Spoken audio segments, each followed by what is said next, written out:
নমস্কার বন্ধুরা, আপনারা কি এই বর্ষাকালে আপনাদের প্রিয় অ্যাডেনিয়াম গাছগুলির পরিচর্যা নিয়ে চিন্তিত? তাহলে বলবো আজকের ভিডিওটা আপনারই জন্য। আজকের ভিডিওয় অ্যাডেনিয়াম গাছের এই বর্ষাকালীন 5টি গুরুত্বপূর্ণ পরিচর্যা নিয়ে আলোচনা করা হয়েছে, যে পরিচর্যাগুলো আমি এখন করছি এবং আপনারাও করবেন। তাতে করে গাছটি ভালো থাকবে এবং খুব তাড়াতাড়ি ছোট চারা হলে বড় হয়ে উঠবে এবং গাছের বিভিন্ন যে সমস্যা এই বর্ষাকালে এসে দেখা দেয় সেই সমস্যাগুলো অনেকাংশে কম দেখা দেবে। পাশাপাশি বলবো, অ্যাডেনিয়াম গাছে এই সময় যদি কারোর ফুল না এসে থাকে, অবশ্যই ফুল পুনরায় নিয়ে আসার জন্য বেশ কিছু খাবারের কথা আজকে বলে দেবো, যেগুলো ব্যবহার করলে আশা করব কিছুদিনের মধ্যে গাছ ভরে ফুল দেখতে পাবে। নমস্কার বন্ধুরা, আমি অনিশ এবং আপনাদের প্রত্যেককে স্বাগত জানাচ্ছি আজকের এই ভিডিওতে। আজকের ভিডিও অ্যাডেনিয়াম গাছের বর্ষাকালীন পরিচর্যা। অ্যাডেনিয়াম গাছ আমাদের বর্ষাকালে নিতান্তই খুব অল্প দিনেরই থাকে, যে কোনো সমস্যা করে না। কারণ এই অ্যাডেনিয়াম গাছ গরমের গাছ, আর এই গরম থেকে যখনই বর্ষার জল গাছ পাবে, গাছ বৃদ্ধি পাবে ভালো, কিন্তু যে গাছে সমস্যা দেখা দেবে সেই গাছ সমস্যায় ধীরে ধীরে জর্জরিত হয়ে পড়বে। এটা বলার পেছনে মূল কারণ, অনেকেই দেখেছো এখন অনেকের গাছের ফুলের যে কুঁড়িগুলো আসছে সেই কুঁড়িগুলো বৃষ্টি জল পাওয়ার জন্য কালো হয়ে ঝরে পড়ছে, অনেকের পাতায় ব্ল্যাক স্পট দেখা দিচ্ছে, অনেকের গাছের ডাল পচে যাচ্ছে, আবার অনেকের গাছের কটেক্স পচে গিয়ে গোটা গাছটাই নষ্ট হয়ে যাচ্ছে। এই রকম যে 4টে থেকে 5টা সমস্যার কথা বললাম, এই সমস্যাগুলো আপনার গাছে যদি দেখা যায় অবশ্যই কমেন্ট করে জানান। ডেফিনেটলি আপনাদের বলবো আজকের ভিডিওটা সম্পূর্ণ দেখুন, আপনারা এই সমাধান পেয়ে যাবেন। কারো যদি ইন ডিটেল বুঝতে হয় বা আমি যে ভিডিওতে বলেছি সেটা ছাড়াও আরও কিছু জানার থাকে, অবশ্যই কমেন্ট করুন, আপনাদের যথাসম্ভব উত্তর দেওয়ার চেষ্টা করব। এই যে অ্যাডেনিয়াম গাছটা দেখছো, এই অ্যাডেনিয়াম গাছটা আমার কাছে 1 বছর হতে চললো। এই 1 বছর বয়সের গাছ, গ্রোথ দেখছো কতটা সুন্দর গ্রোথ। এইরকম সুন্দর গ্রোথ যদি তোমরাও গাছে করাতে চাও, 5টা টিপস ফলো করতে হবে। প্রথম টিপস, এই বর্ষাকালে যারা গাছ করবে তাদের জন্য মেনে চলতেই হবে, সারা বছর এই 5টা টিপস মেনে চললেই কেল্লা ফতে। অ্যাডেনিয়াম গাছ কোনোদিনও মরবে না, কোনোদিনও সমস্যা করবে না। প্রথমত বলবো মাটি। অ্যাডেনিয়াম গাছের জন্য দরকার 60% কম্পোস্ট, সঙ্গে 20% নর্মাল গার্ডেন সয়েল। যে মাটি তোমাদের এলাকার হবে সেই মাটি ব্যবহার করবে, আর বাকি 20% মিশিয়ে নেবে বালি চালার পর যে পাথরটা পড়ে থাকে চালনিতে, সেই ছোট পাথর বা স্টোন চিপ বা সিন্ডার যেটা তোমাদের কাছে থাকবে, এটা মিশিয়ে নিলে ড্রেনেজ খুব ভালো হবে এবং একটা পাথুরে ধরনের মাটি তৈরি হবে, যেটা অ্যাডেনিয়াম গাছের জন্য 100% অরিজিনাল এবং বলবো অ্যাডেনিয়ামের জন্য সবথেকে গুরুত্বপূর্ণ মাটি। এই মাটি তৈরির ব্যাপারটা আশা করবো বুঝতে পেরেছো। সেকেন্ডলি যে কাজটি করবে, গাছ তৈরি করতে গেলে ছোট অবস্থায় গাছকে ছোট্ট টবে দিতে হবে। আমি এই গাছটাই এনেছিলাম যখন আমার মনে আছে, গাছটি 2 ইঞ্চি ছোট প্লাস্টিকের পটে ছিল, সেখান থেকে আমি 6 ইঞ্চি টবের মধ্যে দিয়েছি। ব্যাস, এই 6 ইঞ্চি টবের মধ্যে 1 বছর। এই 6 ইঞ্চি টবের মধ্যে যখনই গাছকে তোমরা 1 বছর রাখবে, তখন সেই গাছের কটেক্স খুব ভালো হবে। আর চেষ্টা করবে গাছের শিকড়ের বিস্তারটা এই সময় যতটা পরিমাণে যায় ততটা করিয়ে নেওয়া। আমি গাছের যে সমস্ত খাবারগুলো দিই শিকড়ের বিস্তারের জন্য সেগুলো তো বলবোই, পাশাপাশি বলবো দেখতে পাচ্ছ কতটা পরিমাণে শিকড় টবের মাটির ওপর উঠে এসছে। এই গাছটা কিন্তু এখন রিপোর্টিং চাইছে, কিন্তু আমি এখন রিপোর্টিং করব না, আর কিছুদিন রাখবো, বর্ষাটা একটু কমে এলে তখন রিপোর্টিং করব। অ্যাডেনিয়াম গাছের জন্য প্লাস্টিক পট, মাটির টব, গ্রো ব্যাগ কোনটা উপযুক্ত? সেকেন্ড এবং সবথেকে গুরুত্বপূর্ণ বিষয় পট নির্বাচন, যেটা আজকে বলছি তোমাদের। অ্যাডেনিয়াম গাছ যে কোনো জায়গায় খুব সহজে হয়, শুধু ড্রেনেজ ভালো দরকার। যে জায়গাতেই করুন না কেন ড্রেনেজ যেন ভালো হয় সেটা মাথায় রাখবেন। যখন গাছ ধীরে ধীরে বৃদ্ধি পাবে তখন ধীরে ধীরে টপের পরিমাণটা বাড়াবেন, কারণ এই গাছ 2-1 বছরের গাছ নয়। যত্ন করে রাখতে পারলে আপনার ভবিষ্যৎ প্রজন্ম এই গাছ দেখতে পাবে, এরকম একটা ব্যাপার। যদি ধরুন আপনার দাদু বা পরদাদু কেউ রেখে দিয়ে থাকে অ্যাডেনিয়াম গাছ, তাহলে আপনারা এখন গাছ দেখতে পাবেন। এরকম ধরনের গাছ হচ্ছে অ্যাডেনিয়াম। কারণ আমি দেখেছি নেট সার্চ করে, একটা অ্যাডেনিয়াম গাছ 450, 500, 600 বছর পর্যন্ত বেঁচে রয়েছে। তার বুঝতে পারছেন, এই অ্যাডেনিয়াম গাছ কিন্তু অল্প দিনের গাছ নয়।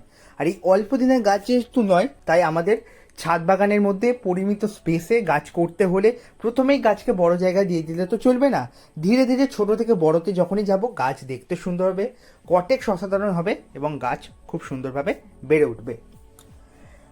থার্ড এবং সব থেকে গুরুত্বপূর্ণ বিষয় অ্যাডেনিয়াম গাছের খাবারের ব্যাপার। খাবার আমি কি দেবো? এই যে বর্ষা চলছে এই সময় আমরা গাছে এক ধরনের মিশ্র খাবার দিতে পারি। তাতে থাকবে সর্ষের খোল, নিম খোল, বাদাম খোল, হাড় গুঁড়ো, শিংকুচি, সঙ্গে একটু ফাঙ্গিসাইড, সঙ্গে এপসম সল্ট, আর এক্সট্রা কেউ চাইলে দিতে পারো সিউইডের যে দানা, সেই দানা দিলে এটা মোটামুটিভাবে 1 মাস সময় ধরে তোমাদের গাছে কোনো ভারী খাবার দেওয়ার প্রয়োজন পড়বে না। এই খাবারটা বানিয়ে তোমরা তোমাদের প্রত্যেকটা অ্যাডেনিয়াম গাছে যে কোনো সময় দিতে পারো এই বর্ষা চলাকালীন। আর এই ফাঙ্গিসাইড কেন দেবো সেটা বুঝতেই পেরেছো। গোড়া পচা, ডাল কালো হয়ে যাওয়া এরকম যে সমস্যা হয় সেগুলো রুখতে গেলে এই ফাঙ্গিসাইডটা অবশ্যই ব্যবহার করতে হবে।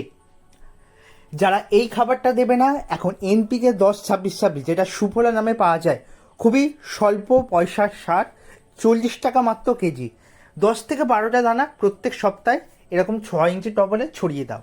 এতেই কিন্তু গাছ ভর্তি ফুল হবে, গাছের গ্রোথ খুব সুন্দর হবে। যারা কটেক্সের ভালো বৃদ্ধি চাইছেন তারা হাড় গুঁড়ো, শিংকুচি, নিমখোল এই 3টে জিনিস মিশিয়ে দিন। 3টে ধরনভাবে খাবারের কথাটা আলোচনা করলাম, তোমাদের যেটা দরকার সেইভাবে খাবার প্রয়োগ করো। আমি কিন্তু ওভারঅল বৃদ্ধির জন্য খাবার প্রয়োগ করছি, তাই আমি প্রথম খাবারটা আমার পছন্দের তালিকার প্রথমে রেখেছি এবং ব্যবহারের তালিকাও প্রথমে রয়েছে। এই যে গাছের ডগায় কুঁড়িগুলো দেখতে পাচ্ছ, চতুর্থ এবং অধিক গুরুত্বপূর্ণ, কারণ এটার জন্য বেশিরভাগের গাছের কুঁড়ি ঝরে যায়।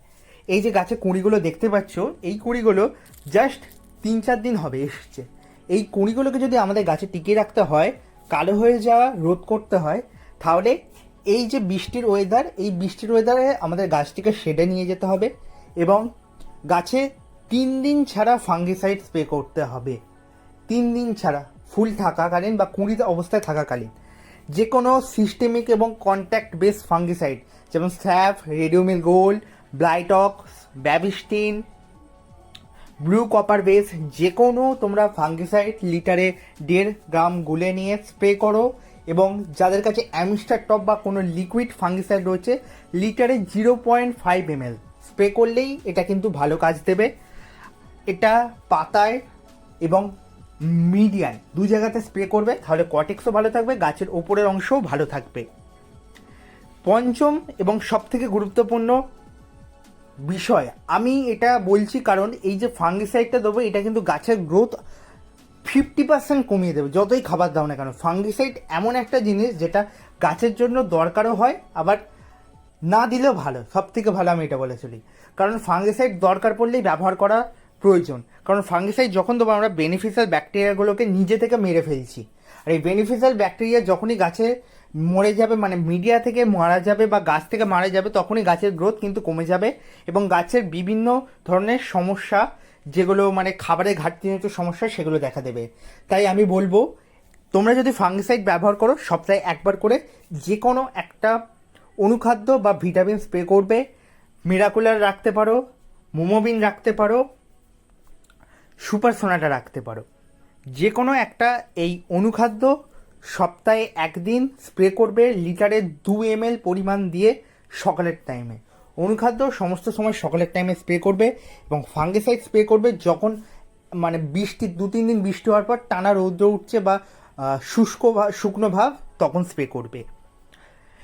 এই 5টা টিপস মেনে চলো, আশা করবো অন্য কিছু আর ফলো করতে হবে না। আর অ্যাডেনিয়াম গাছ যদি ফুল নিতে না চাও, এখন কিন্তু ফুল বৃষ্টির জলের মধ্যে রাখো এবং যে জায়গায় রাখবে যেন সারা দিন রৌদ্র এবং বৃষ্টি সমস্তটাই কিন্তু গাছ পায়, তাহলে কিন্তু গাছের বৃদ্ধি দ্বিগুণ কেন 10 গুণ বৃদ্ধি পাবে। এবং যে খাবারটা বললাম, খাবারটা মাথায় রাখো, সঠিক পরিচর্যা নাও, আশা করব তোমারও গাছ এত সুন্দর হয়ে উঠবে। অ্যাডেনিয়াম গাছ কিন্তু বহু বছর বাঁচবে, তাই আমাদের সেইভাবে পরিচর্যা করতে হবে। আর বাগানে একটা অ্যাডেনিয়াম গাছ প্রত্যেকেই রাখো, এটাই সকলের কাছে অনুরোধ রাখছি। যদি কোনো সমস্যা থাকে আবারও বলছি, নির্দ্বিধায় কমেন্ট করো। যতটা আমি জানি, যতটা জানতে পারবো ততটা তোমাদের জানার চেষ্টা করব। আর যা নতুন রয়েছে অবশ্যই সাবস্ক্রাইব অ্যান্ড ফলো করে সাথে থাকবে, এবং অবশ্যই কমেন্টের মাধ্যমে জানাও তোমরা এখন কি যত্ন নিচ্ছ এবং তোমাদের কাছে কয়টা অ্যাডেনিয়ামের গাছ রয়েছে। ধন্যবাদ, আবার দেখা হচ্ছে পরবর্তী সময়ে।